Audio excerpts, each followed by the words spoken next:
Hello guys, for today's video ay ikukwento ko sa inyo ang buhay ni Martis.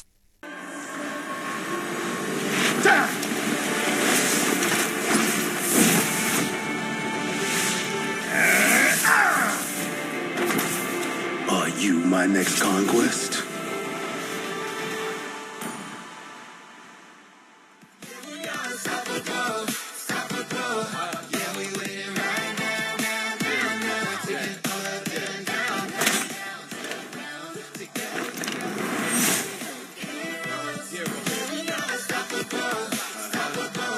Si Martis ay nagmula sa Ashura, isang misteryosong kaharian na kilala sa kanilang mga mandirigmang walang kapantay. Bilang isang batang prinsipe ng Ashura, si Martis ay itinakdang maging isa sa pinakamakapangyarihang mandirigma ng kanilang lahi. Siya ay nagpakita ng pambihirang lakas at tapang mula sa murang edad na nagbigay sa kanya ng mataas na paggalang mula sa kanyang mga kababayan. Sa Ashura, ang mga mandirigma ay sumasailalim sa matinding pagsasanay upang mapalakas ang kanilang mga kakayahan at maging handa sa anumang laban. Si Martis ay hindi naiiba sa kanilang tradisyon. Sa kanyang kabataan, siya ay sumailalim sa malupit at walang tigil na pagsasanay upang mapagbuti ang kanyang kasanayan sa paggamit ng espada. Ang kanyang determinasyon ay nagdulot sa kanya upang maging isang malupit na mandirigma, hindi natitinag sa harap ng panganib. Dahil sa kanyang husay at tapang, si Martis ay nagtagumpay sa maraming laban at naging leader ng mga Ashura. Siya ay kinilala bilang Ashura King, isang titulo na nagdadala ng malaking responsibilidad.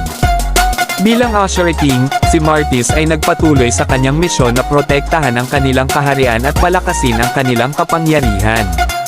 Sa kanyang paghahari, nakaharap ni Martis ang iba't ibang puwersa ng kadiliman na nagtatangkang sakupin ang kanilang kaharian.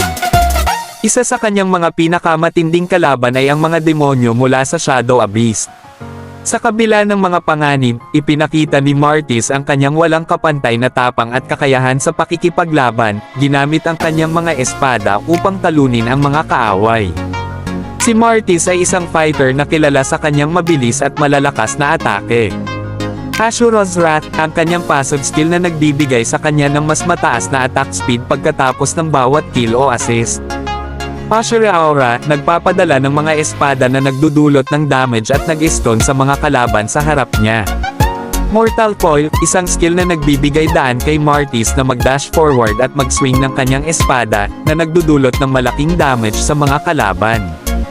Decimation, ang kanyang ultimate skill na nagdudulot ng malaking damage sa kalaban na may mababang health, at kung ang kalaban ay mamatay mula sa atake na ito, maaari niyang gamitin ulit ang skill na ito. Sa Mobile Legends, si Martis ay kilala bilang isang high-damage fighter na may kakayahang mag-wreak havoc sa mga team fights. Ang kanyang mabilis na attack speed at crowd control abilities ay nagbibigay sa kanya ng malaking kalamangan sa labanan. Ang kanyang ultimate skill ay perpekto para sa pag-secure ng kills at pagpapatuloy ng kanyang assault sa mga kalaban.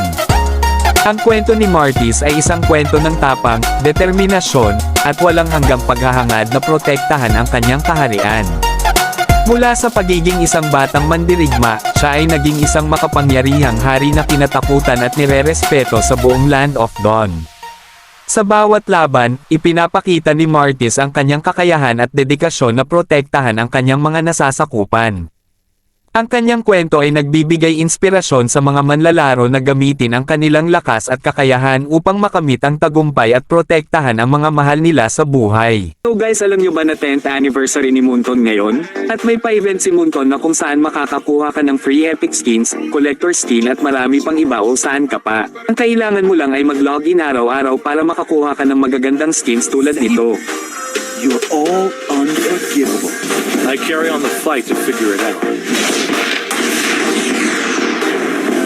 We shall stand fast to the very end. I am a daughter of Northern Vale. I swear to protect it till my last breath. Detective Auros, at your service.